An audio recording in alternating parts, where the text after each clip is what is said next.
Hey guys, welcome to Reni's Nursing Academy, Nagarkoil. Today we're gonna discuss about a OG question. Here we go. A pregnant mother is in active labor, her cervix fully effaced, dilated with crowning of the fetal head. The mother is exhausted, perspiring and is having increasingly painful and severe uterine contractions. Which of the following intervention is best? Decided by the assisting midwife.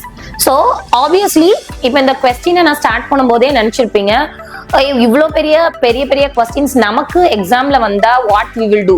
நிறைய பேருக்கு இருக்கிற main problem இதுதான். But actually speaking இந்த மாதிரி பெரிய questions தான் ரொம்ப ஈஸியா இருக்கு.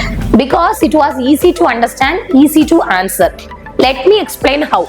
ஸோ இந்த கொஸ்டின் நான் ஓவரால் ரீட் பண்ணும்போதே புரிஞ்சிருப்பீங்க. They are talking about a mother who is in labour. So active லேபர்ல இருக்காங்க, அவங்களே கொடுத்துட்டாங்க. ஃபர்ஸ்ட் ஸ்டேஜ் ஆக்டிவ் லேபர்ல இருக்கிறாங்க, ஃபுல்லா டைலேட் ஆயிடுச்சு. ஸோ ஃபுல்லானா ஆல்மோஸ்ட் லைக் 10 சென்டிமீட்டர் டைலேட் ஆயிடுச்சு. Baby is going to born. Crowning நடந்தாச்சு. மதர் வந்து ஃபுல்லா எக்ஸாஸ்டடா இருக்காங்க, சிவியர் பெயின்ஃபுல் கண்ட்ராக்ஷன்ஸ் இருக்கு. So almost baby is going to come out. So இப்போ ஓவரால் இந்த கொஸ்டின்ல என்ன ட்விஸ்ட் வச்சிருக்காங்கன்னு பாத்தீங்கன்னா டிசைட் பை த அசிஸ்டிங் மிட்வைஃப்னு கொடுத்திருக்காங்க. ஸோ அசிஸ்டிங் மிட்வைஃப்க்கு இதுல என்ன ரோல் இருக்கு? That is the question. So here let me read all the options. Number 1, exert pressure on abdomen to aid in childbirth. Increase the rate of intravenous medication. Wipe the face with wet towel and hold hands. Instruct mother to push harder. So இந்த கொஸ்டினுக்கு நீங்க answer பண்றதுக்கு முன்னாடி you should know actually what is the role of this assisting midwife. The assisting midwife அப்படிங்கறவங்க actually யாருன்னு பாத்தீங்கன்னா during the time of labor midwife-க்கு assist பண்றவங்க, like comforting the patient, doing some small works like checking vitals, அந்த மாதிரி பண்றவங்க தான் ஆக்சுவலா assisting midwife. So இப்போ நான் சொன்னதை வச்சு just apply this on your options. Number 1 பாத்தீங்கன்னா exert pressure on abdomen to aid in childbirth. So obviously அந்த வேலைய மிட்வைஃப் பண்ண மாட்டாங்க. பர்த் அப் ஆல்மோஸ்ட் கிரவுனிங்கே நடந்தாச்சு, பேபி வெளியே வர போறாங்க. ஸோ இந்த டைம் போய் மதர் அப்டமன்ல பிரஷர் பண்ற ஒர்க் வந்து மிட்வைஃப் வந்து ஆக்சுவலி பண்ண மாட்டாங்க. Then increasing the rate of intravenous medication. Obviously it should be done by a registered people தான். ஸோ வேற யாரும் ஐவி மெடிகேஷன் ஹேண்டில் பண்ணக்கூடாது. ஸோ ஆப்வியஸ்லி அந்த ஆன்சரும் அதுக்கு ஆப்ளிகபிள் இல்லை. The next option vibe face with wet towel and hold hands.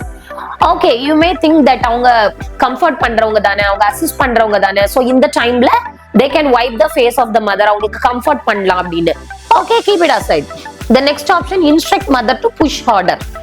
So in the timeல pushing is the only main thing the mother has to do because already questionல mention பண்ணிருக்காங்க crowning of the fetal head already occurred. So baby வெளியே வரணும், that is the only thing remaining. So push harder இதுல important thing தான். Now you can get an confusion. Answer C வருமா இல்ல answer D வருமான்னு நீங்க கண்டிப்பா கன்ஃபியூஸ் ஆவீங்க. But now apply this on the scenario. So அவங்க என்ன கொடுத்துருக்காங்க, கிரவுனிங் நடந்துச்சுன்னு கொடுத்தாங்க, பேபி வெளியே வர்றதுக்கான அந்த ப்ராப்ளம் தான் அங்க போயிட்டு இருக்கு. ஸோ இந்த சிச்சுவேஷன்ல வைப்பிங் த ஃபேஸ் பெஸ்டா இல்ல புஷ் ஹார்டர் பெஸ்டா அப்படின்னா the answer is obviously instructing the mother to push harder. We have to praise the mother to push the baby out. So நம்ம அவங்களை encourage பண்றதுல the mother will do harder. So obviously the answer for this question is instruct mother to push harder. This is the work of this assisting midwife in this particular situation. Hope you understand the question. Thank you so much.